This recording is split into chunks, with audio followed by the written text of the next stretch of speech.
I'm good, man. Chilling. So yeah. So basically, I'm a night owl, man. Like I was always up at night. I mean, even before I started doing music, I was always staying up late, all the way from when I was, a little kid to now. I'm a night owl. I enjoy the night. Um, that's people just always call me nocturnal because I'm always staying up late. Um, but I mean that's really how it started, and then I started rapping, and I wasn't even gonna go with nocturnal. I had a couple. I'm not even gonna say names on here. I had a couple crazy names, and and then my boys were like, "Yo, you should just be nocturnal. Like that's you. That's who you are." And it really fits because I don't have to try to be somebody. You know what I mean? Like that was already like an alter ego that I had. Um, so it comes natural for me. Yeah, I'm always up, man. Especially nowadays, I'm always up researching. Like I want to get into I want to really like get in tune with the production side of things, with making beats, and I've been doing crazy research on keyboards and beat pads. So all night just scrolling myself to sleep. It's not healthy, but I can't help it, man. You know what I mean? Yeah, for sure. Yeah. I mean, it's definitely when you're creative, the goal is to do what you love for a living. So I mean, you gotta have a brand, you gotta have a business. But that being said, you don't want to sell out.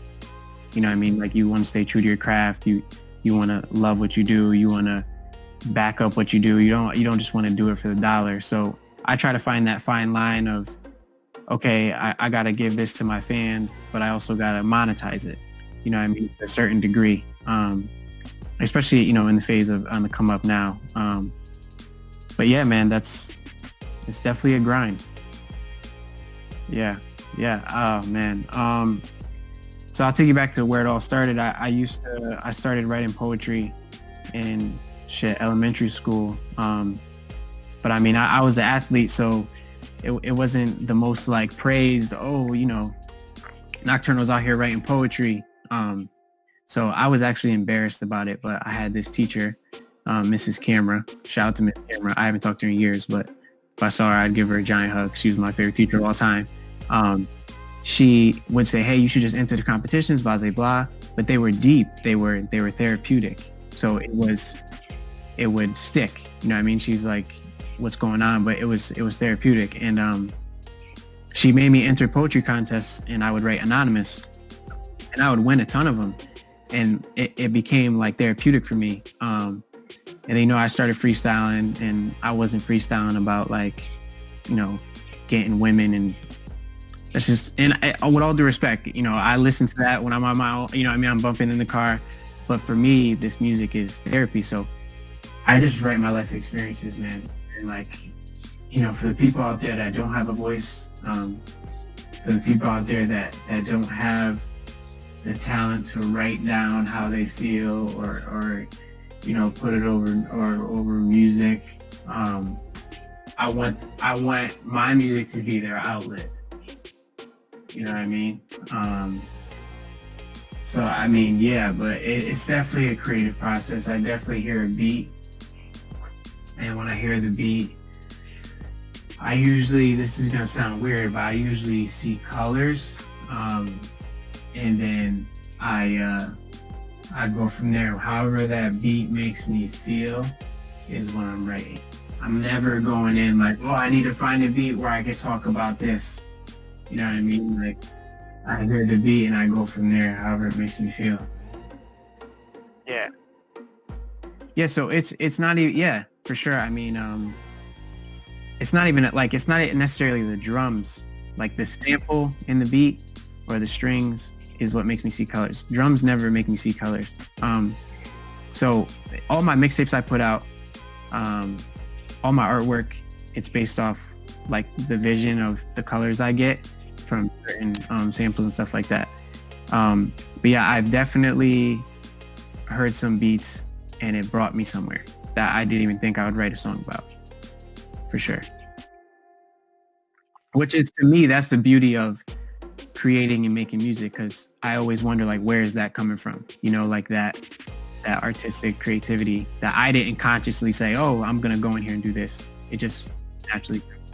Yeah, I mean that track Eulogy.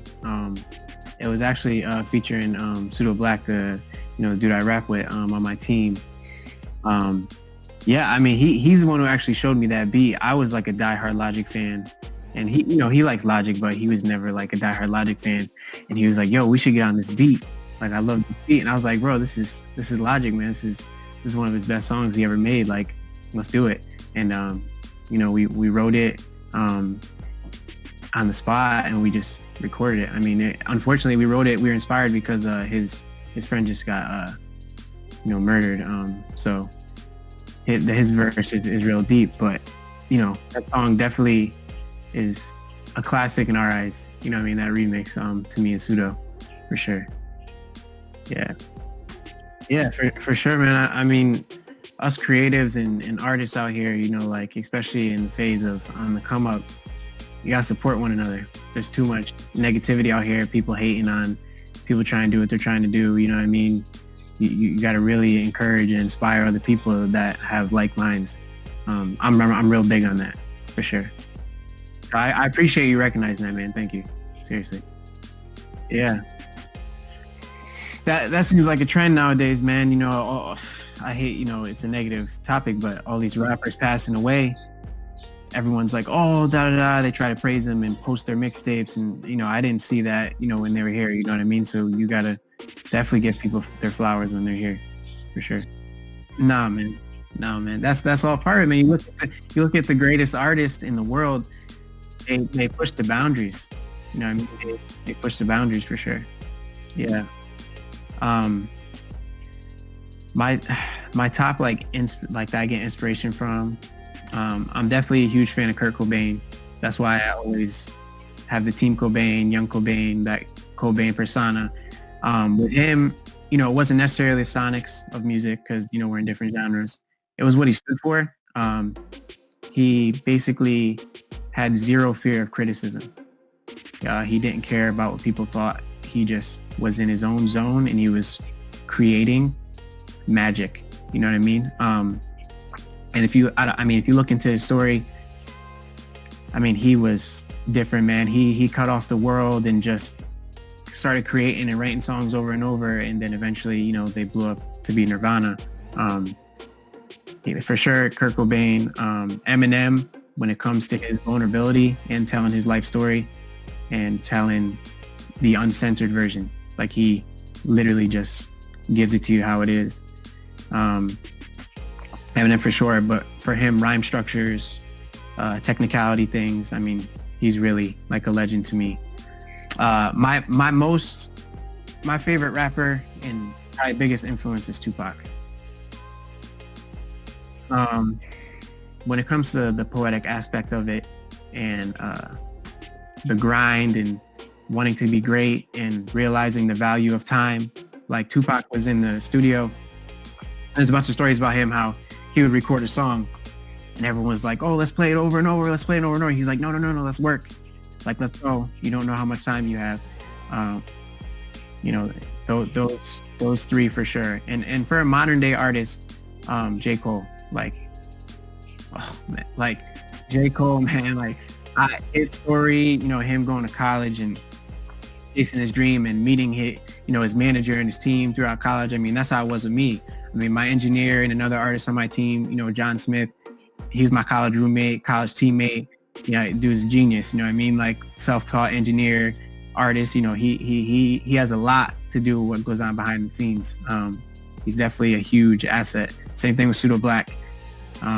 College, and my manager, we've been friends since forever. But yeah, man, for sure, those are definitely my biggest influences, for sure. Yeah, we weren't even gonna do music, man. We were all trying to go to the NFL, man. We were all playing football. We weren't doing music. We would be in the dorm rooms, and we'd be, doing ciphers and rapping and freestyling, and we weren't trying to do it. We didn't start taking it serious until, our last couple of years of college. The first year we all met, we were just freestyling, just people would come in and be like, "Oh, these dudes are kind of nice. We're just freestyling in cipher." You know what I mean? And yeah, so shout out Lebanon Don. He produced that. So long story short, when I drive by myself, which is a lot. I mean, I'm either with my girl or I'm driving by myself for the most part. I'm rarely listening to like, you know, artists. I'm usually listening to beats.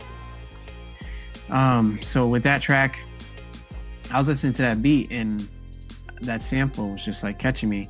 And I was writing, and I'm not Jay-Z, so I was writing the song as I was driving. And I was like, shit, I gotta pull over because I gotta like write this down, because I can remember lyrics but not like to a T. So I'm sitting there and I keep rapping it over and over and over and over and over, writing them down and driving, writing them and driving. Don't text and drive. I'm writing and driving, writing and driving. So I get home and I'm like, damn, what am I gonna call this song? I'm gonna call it Car Ride Home, because I don't write any of my hooks.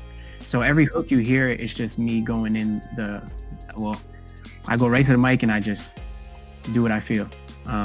So I only write my verses. I don't write the hooks. So when I was like, oh, we was vibing on this car ride home, I was like, oh shit, I'm gonna name this car ride home. And what I was talking about was like family reunions and, you know, taking drives, and just, I almost went back to when I was a little kid and observe what I was seeing as a young kid from like an adult perspective. You know what I mean?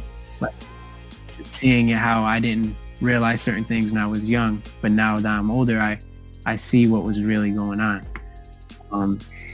Yeah, and I just talk about, you know, people hating on you on your come up and in the second verse, and you know, I just making what I feel, man, and that's where the beat took me. Yeah, so I mean, when I first started, it would bother me. I'd be like, oh, you know, why? Like, I'm nice, blah, blah, blah. Why don't they support me? And, you know, I'll be honest, it still bothers me, but it doesn't stop me from taking action. Before, it used to bother me and I used to get discouraged. Now it's like, it bothers me and I'm going to talk about it and I'm going to air it out and I'm going to use it as fuel to get to where I want to go. So, I mean, I see it this way, like, you can do two things. You can either say, oh, no one believes in me, blah, blah, blah. You know, or you can say, nah, I'm going to believe in myself. I'm going to invest in myself. I'm going to do this. And, you know, what I noticed with music, man, is I got a lot of strangers that support me. And I got people at home, but you know, they never believe that the person they grew up with is going to be the next whatever. It's not in the human psyche. So, I mean, I started with no fans, you know what I mean? Do I have a million fans? No, I don't. But do I have a couple thousand fans now? You know, yeah, I do. And it's because I put myself out there, you know? I wasn't scared to face the criticism or face the embarrassment of trying to be a rapper. You hit a point where you don't care anymore and you almost feed off of it, you know? 100%, man. And that's the thing, you know? I mean, honestly, I started doing a lot of reading probably like a year and a half ago because I wanted to learn how to, you know, get that out of my head, that negative energy. And what it comes down to is, you know, you could have 100 people tell you, I believe in you, blah, blah, blah. And then you have that one person that's been in your life for a long time that like sort of shuns your idea or whatever. It could completely cancel out all those 100 people that believed in you. So you can't let that. I mean, if you look at everyone that we idolize, they all have the same trait. Somebody important in their life doubted them 99% of the time. You know what I mean? And they use it as fuel and look where they are today. Yeah. Yeah. Yeah, I mean, it's subliminal shots. I feel like subliminal shots are worse than like me just saying, oh, come on, man, you still trying to rap or whatever. The subliminal non-support, the subliminal, um, people ask you how's music going, and you can tell in the tone of their voice like you don't give a damn. You know what I mean? It's better off just let's just ignore the elephant in the room. Um, but yeah, man, and I mean, I'm doing a lot better. I'm starting to grow a lot with fans. But I still get people in my, you know, hating in the comments, and but I count the numbers. I go, okay, I got 50 people saying it's fire. I got one person being a jackass or saying I'm trash, and everybody is, they're allowed to have their opinion. So I don't want people to think that I'm like, oh, people hating on me are just hating. No, if they want to have their opinion, that's fine. That's what we signed up for as creatives. But there's definitely people that will hate on you without like any type of reason. It's just, oh, who's this dude trying to do his thing or whatever? Who's this dude think he is? You know what I mean? So I'm numb to it at this point, man. Yeah, no, I appreciate that, man. I mean, you'd be surprised how many DMs I get of, younger fans that are, trying to do music or trying to do whatever, and they hear my music and like, damn, man, like you gave me that extra push to say, nah, forget what they're saying. I'm still gonna do it. And it's unfortunate because most of the time, I hate to be the guy, but most of the time it's your own parents. It's just your own parents don't think you're gonna do something because they didn't. And I love both. Never gonna be anything special, man, if you're playing it safe. Yeah, because my thing is, what's the worst thing that could happen? You end up where you started, right? Which is not starting at all. So if you fail, you're right where you started. But if you don't try, you never know how far you can take yourself. And I'm a huge believer in that, man. Yeah, I mean, that's, I got to give credit to my team. Dude's a genius. He, he's the one who really knows the marketing, like the Facebook ads and all that to a T. I'm familiar with him too, but he's really the guru behind that for our team.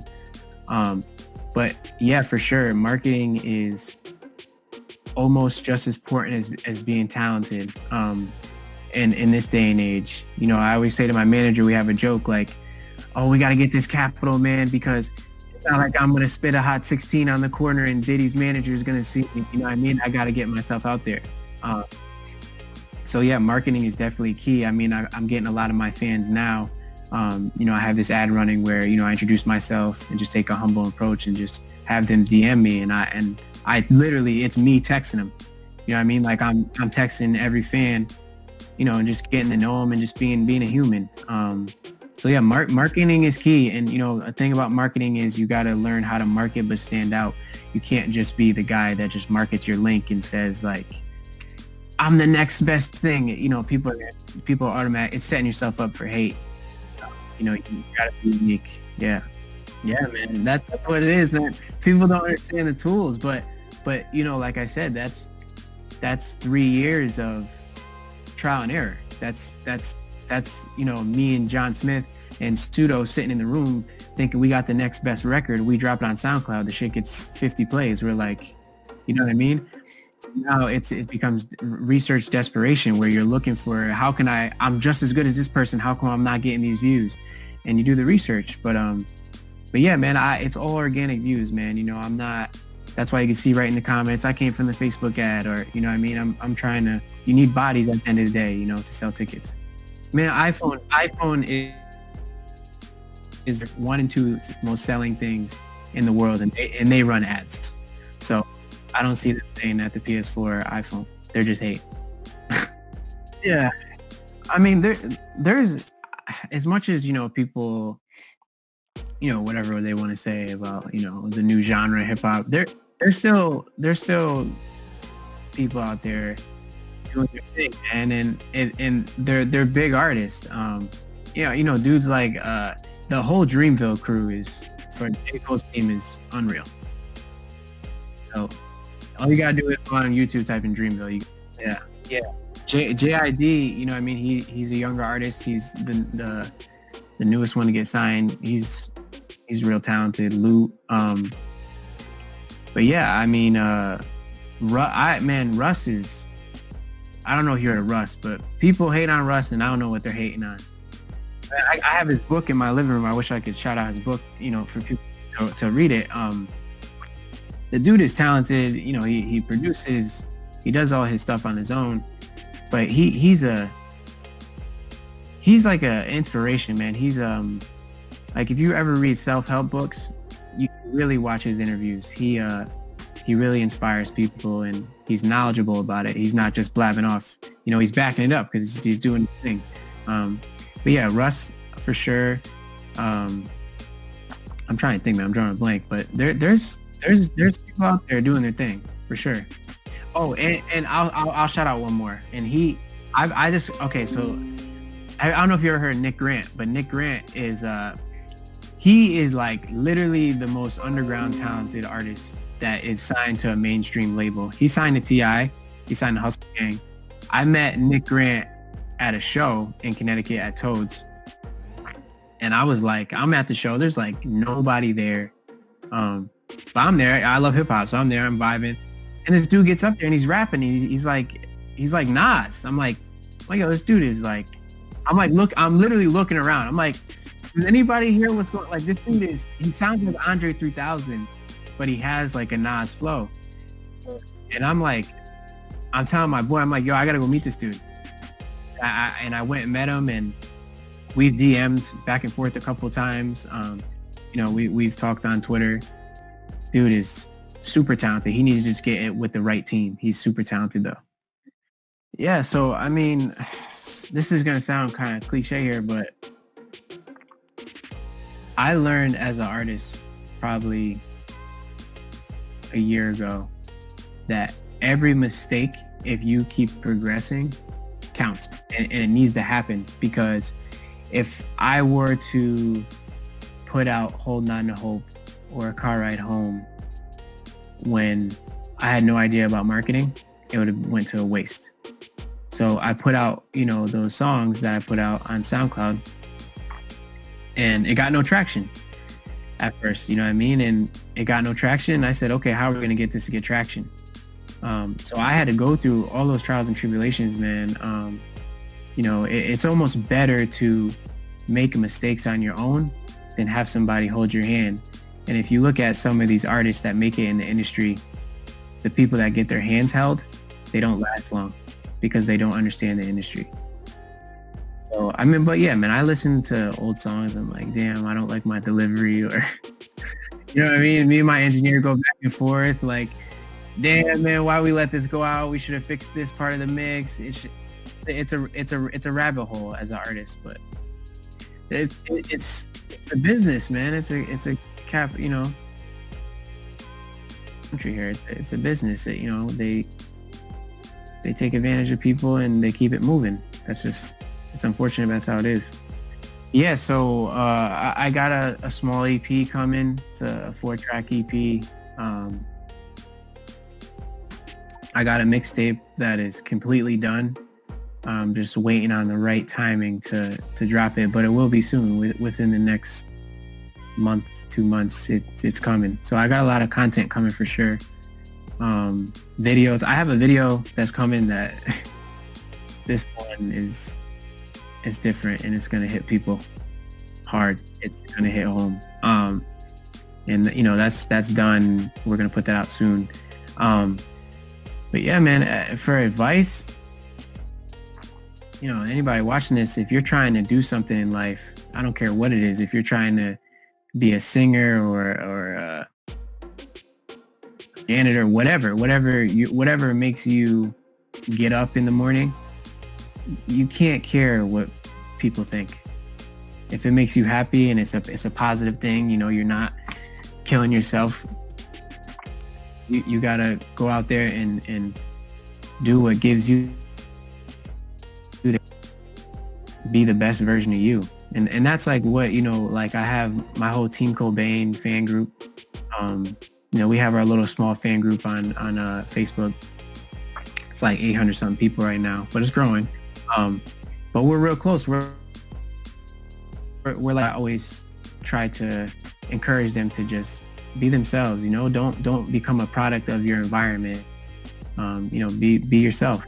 As long as it's for the positive and it's not, you're not hurting the world or hurting yourself. Be who you are when nobody's watching.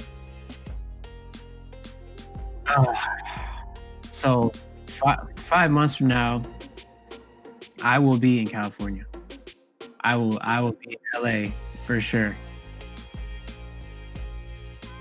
No, I'm going out there to do music full time, man. I'm gonna be out there.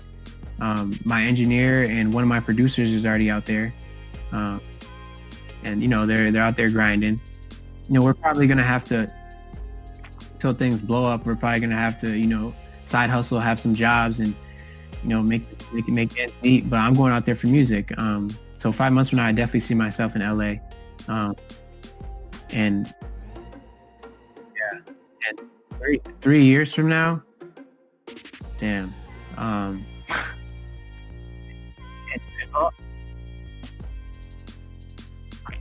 and a year from now, I could definitely see myself. But the goal by the end of this year is to do a small tour, whether it's like 6 shows, 100 people venues. A year from now, I could see myself completely full time with a partnership with a major label, where we have our own label. The team I started with, John Smith, Pseudo, B Mart, all the producers. And we have a 49. This is going back to the business you're talking about. We have a 49-51 split. That's as all goes planned. And 3 years from now, man, I can see myself really doing, big venues like 5,000 people. I mean, there's times where, and people laugh, but I sit here on YouTube, and I talk about it in my next mixtape. I sit here on YouTube all the time in my room, and I'll watch performances on mute with no sound, because I study their body language to feel that energy. Like the best performers, if you don't have the sound on, you can still feel their emotion, how passionate they are about the craft.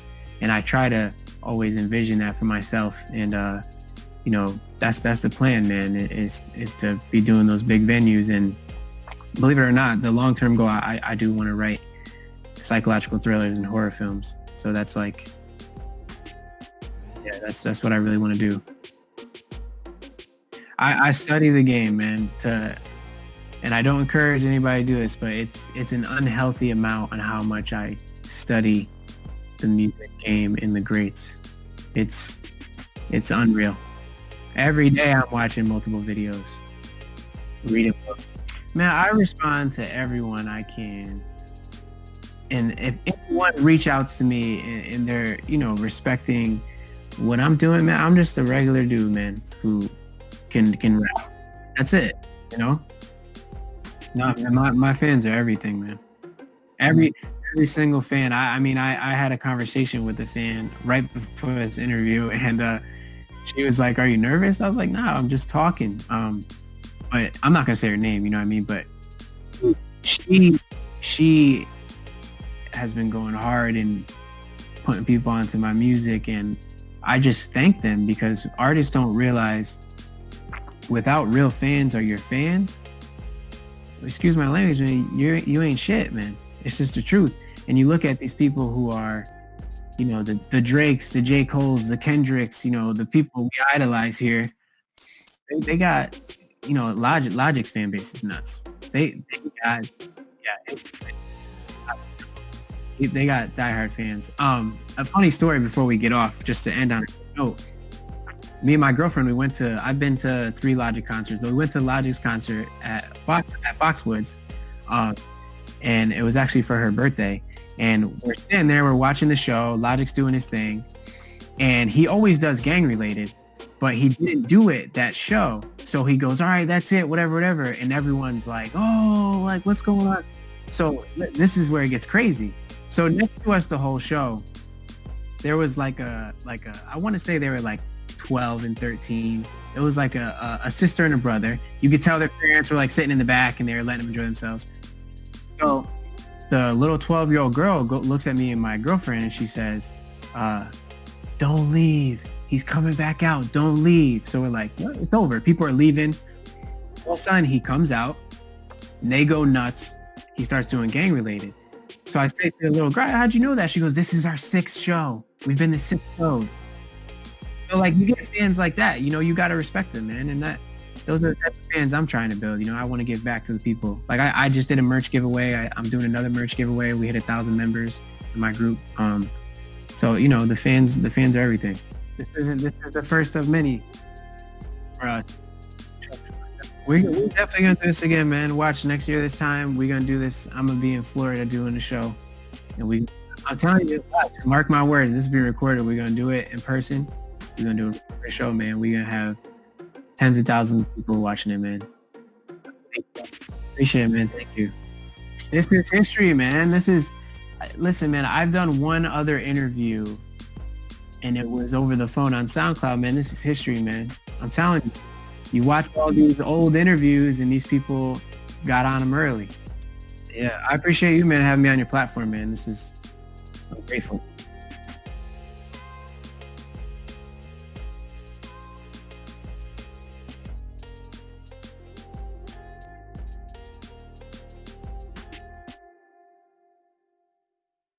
All right, bro.